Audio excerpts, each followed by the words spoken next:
Shields up, Iron Breakers. Rurikhan here coming at you with another video, and today I would like to talk about Xenoblade Chronicles X. Now, I've been trying to do this video for quite some time, but unfortunately this past couple of weeks has been nearly impossible for me to get anything done apart from the work that I've been doing at TGN.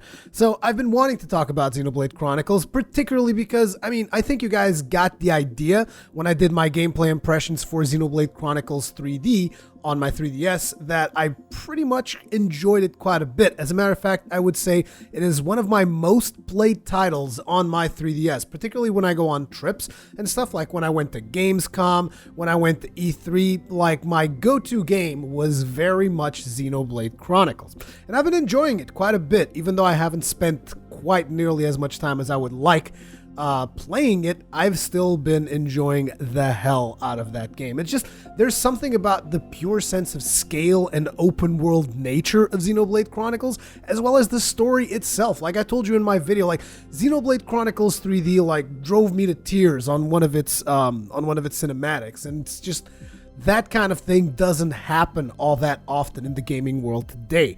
Particularly when you really think about it, Xenoblade Chronicles was a game that was originally made for the Wii.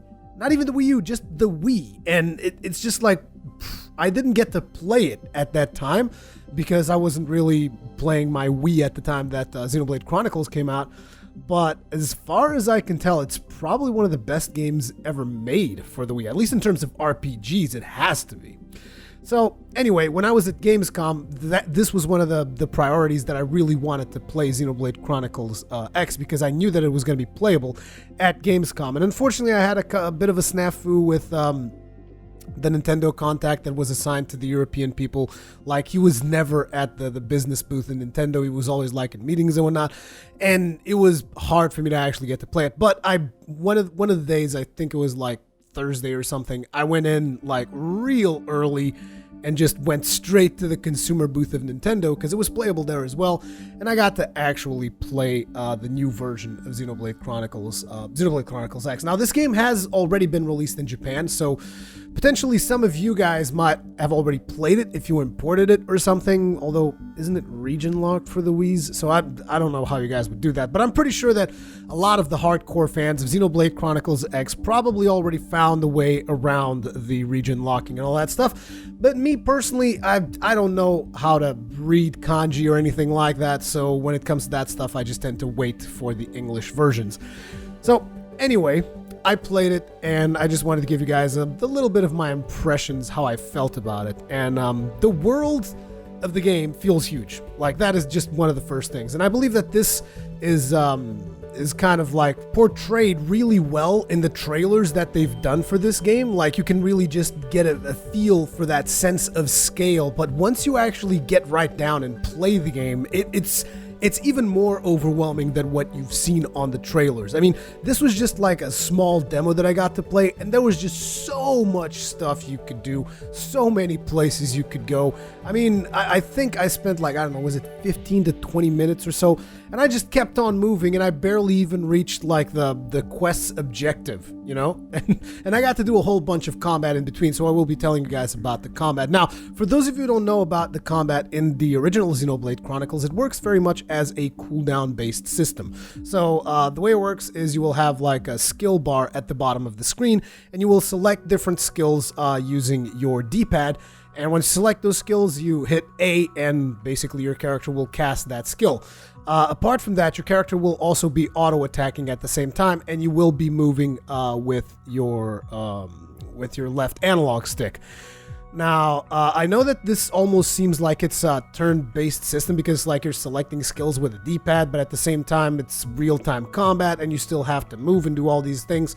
But trust me when I tell you that it works, just in case you guys never played a Xenoblade Chronicles yet. Let me just tell you, it definitely works. It feels like a great experience. So just be at peace with that to kind of begin. But anyway, the combat system remains very close to the combat system of the original. You still have your skill bar at the bottom. You still have a whole set of skills. Now, one of the differences that I instantly noticed is that you now have two weapons that you can choose from. Now, in the original, you only had one weapon. You usually, if you were playing Shulk, you would have the Monado sword. If you were playing one of the other ones, like if you were playing Ryan, for instance, you would have like his blade thing. I don't even know what that thing is called. It's like a lance with a shield, whatever. If you were playing the chick that follows them around, I can't remember her name. Carla? I'm sorry, I'm just like drawing a blank on the name for that one. But if you were playing her, you would have like her sniper rifle and whatnot, which would also do like healing shots and all that kind of stuff. But in this one, you actually get two weapons. So you get a ranged weapon and a melee weapon, and you can freely switch between them whenever you want. Now, there's also, since you have different weapons, there will be skills attributed to those specific weapons. So like you might have a skill that's ranged and a skill that is melee, and it's not like you have to switch your bar up and down, to switch your set of skills or whatever. It's just they're all there, like all of the skills, at least in this demo that I've seen. But I'm assuming you will be able to do some organization and whatnot. You were able to organize your skills in Xenoblade Chronicles. You can switch them around, and so I'm pretty sure that that's going to be a thing. You're going to be able to switch which order to put your skills in and all that. But for the purpose of this demo, I had just, a couple of basic skills. And the interesting thing is, like, whenever you select, say, for instance, a ranged skill, your character automatically switches to the machine gun, or which, for the purpose of this demo, your character had a machine gun and, I think, a sword. If you switch to a melee skill and use that, he automatically switches onto the sword. And after you use these skills, that weapon that you have, the weapon that he switched to, will remain equipped. So if you want to switch back to ranged attack or something like that, you will have to do it manually. Now, naturally, there's going to be skills and stuff that you can level up, which will either progress you further in ranged or further in melee, or maybe you can do a jack of all trades and all that. But the combat felt very satisfying. Deciding which skill you should use has become a lot more important than in the previous one, because in the previous one I was kind of just like spamming stuff around, and in this one you really have to do the proper combos, because I noticed that just in the demo that I was playing, the combat was a lot more challenging than in Xenoblade Chronicles. Because in Xenoblade Chronicles, there were a lot of situations where I could have just like, even though I don't do it, I could have just like spam all my skills in a row, then wait for the cooldown to be off and just spam them all again, and I could get through a lot of, the basic type of combat, the fodder enemies, the regular mobs that you encounter throughout the world. And in this one, it did not work like that at all. You would actually have to pay attention to the skills that you were casting, otherwise you would die fairly easy, and that's a good thing. That is a very good thing. I'm all about, keeping combat challenging and all that. So I was pretty happy about that stuff. They've also added another thing to the combat, which I felt was really cool, and that is there's now a green circle that fills up around your skill icon once it comes off of cooldown. So what does this mean? This icon just kind of builds up as you don't use that particular skill. So if you use that skill, and the green circle is like completely enveloped the skill, that skill is going to be a lot more powerful than if you just used it regularly. So spamming skills and using skills at precise times now becomes a very important decision when you are in combat, because your skills power up if you don't use them. They become way more powerful, and this is cool because there's a lot of times that I felt in Xenoblade Chronicles 3D, for instance, where it's like, I really shouldn't use this skill, but everything else is on cooldown, and, my auto attack is still waiting to come up, so I might as well use it. So, like, for instance, I would use Backlash in the front of an enemy because I had aggro, and it didn't seem like Ryan was taking aggro away from me anytime soon. This time, the game actually gives you a reason not to do that kind of stuff, because it's like, how about you wait for a while, and, the green circle is going to build up, so you might, just wait a while, get yourself a couple of more auto attacks, then switch things up, and, eventually you might be able to lose your aggro or whatnot, and then you will have a much more powerful skill that you can unleash upon the enemy. That's pretty cool because it makes you think more tactically in terms of which skills you are using during combat. Now, obviously, combat is going to be something that, even though I just gave you a lot of stuff that I felt about the combat, it's going to be something that you really need to play the game to really get a feel for it. So I only got to play like 20 minutes, and it was over 2 weeks ago, so I can't remember a whole lot more than what I just told you. So let's talk a little bit about the graphics. So the graphics are not impressive. Obviously, this is Wii U after all, but even though The graphics are not, when I say they're not impressive, I'm talking about like, they're not on the level of Destiny or something like that, But the good thing about it is that just like Xenoblade Chronicles before Xenoblade Chronicles X, the art style does so much for the game. And it should almost be a case study of how much you can get from art style that you don't really think that much about graphics. You know what I'm saying? Like when I'm playing the game, I'm just thinking, this game looks awesome. I'm not thinking about, oh man, it's the anti-aliasing is not right. I wanted a little bit more resolution out of these textures. I'm not thinking about that because the art style looks good. And the art style is enough to keep you immersed into the game to the point where you're not really thinking about resolutions and, even frame rates. Although the frame rate I felt was like 30 solid. I don't think it was 60. I'm pretty sure it wasn't 60, but like I said, it was a while ago, so don't quote me on that. But it's just, again, the beautiful art style the game has, and the animations are super solid, and I keep telling people, like, to me, it's all about the animations over graphics. Animations over graphics any day of the week. And the game just looks great with that huge sense of scale. Like when you're walking around, I saw like a lot of massive monsters that I couldn't even try to tackle on. Like I didn't think it even showed their levels. That's how much over level they were. But it's still amazing for you to be walking around in that world and suddenly, oh, there's a big friggin' huge beast up in here. What the hell is going on? Another big improvement is the jumping. So I think this is intended to allow you to perform a lot more exploration than you did even in Xenoblade Chronicles, because Xenoblade Chronicles, huge open world. You can go anywhere you want. You literally, I'm not even kidding right now, you can literally go wherever you want. Whether or not you'll survive there, that's a completely different question, because there's going to be monsters that are way above your level, but the game doesn't really, tell you, oh, you shouldn't go here because you can't, because there's a barrier, an invisible barrier that will unlock in some point in the future. The game just, you want to go there? Go. You don't want to go there? Don't go. It's that simple. And I like that kind of approach to a game. It's not constricting you all that much.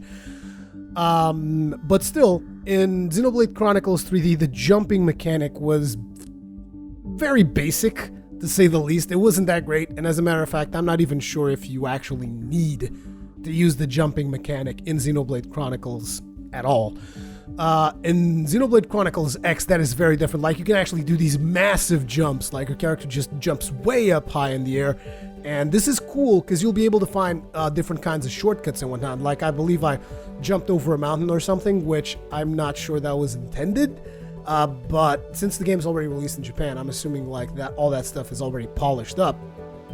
But it's like you had this big mountain in a way and you were going to have to circle around, and I was like, oh, I'm pretty sure I've done the MMO thing, where we all just like climb up mountains and whatnot. I'm pretty sure I can climb up this thing.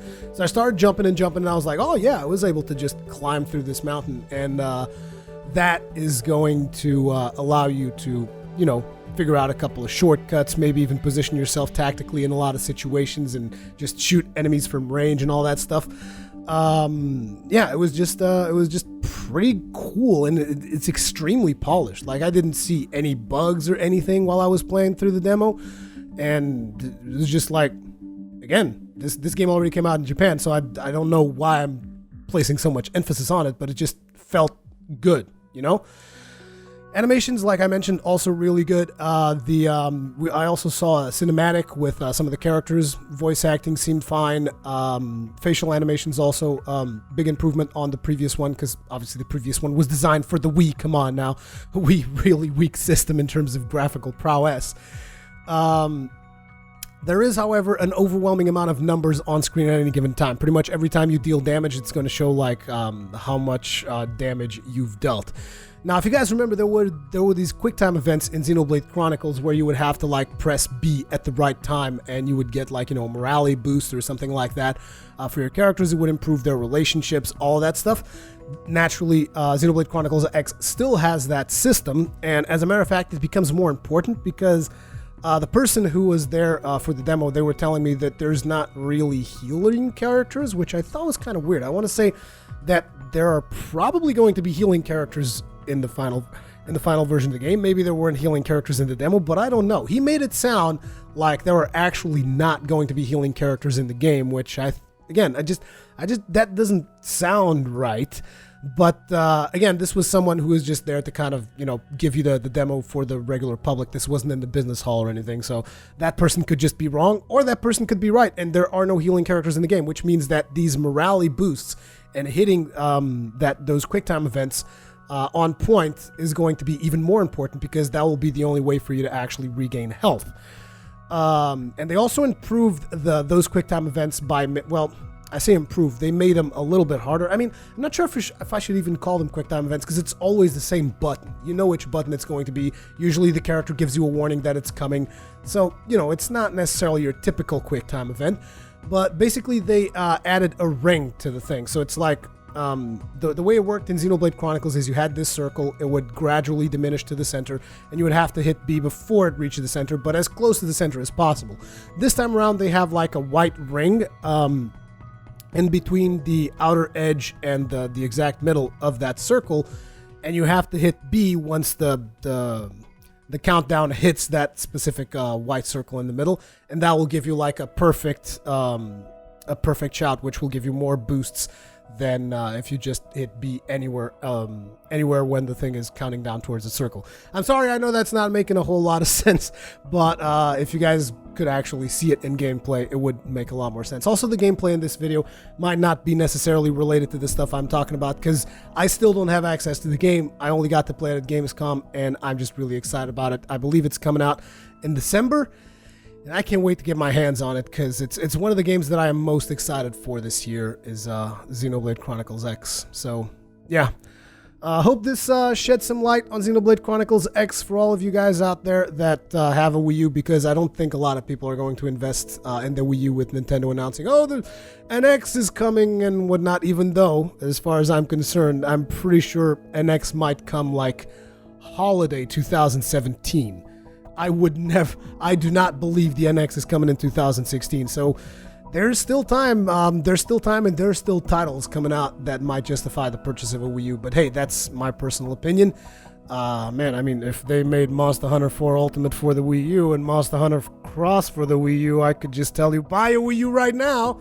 But since Nintendo is just all about, no man, Monster Hunter is all about that 3DS, I can't really say that. But anyway, super excited about Xenoblade Chronicles X, and I'm glad I got to play it while I was at Gamescom. That game looks amazing, and I can't wait to get my hands on it. How do you guys feel about it? Let me know in the comments. Thank you very much for watching, and I'll see you guys in the next one.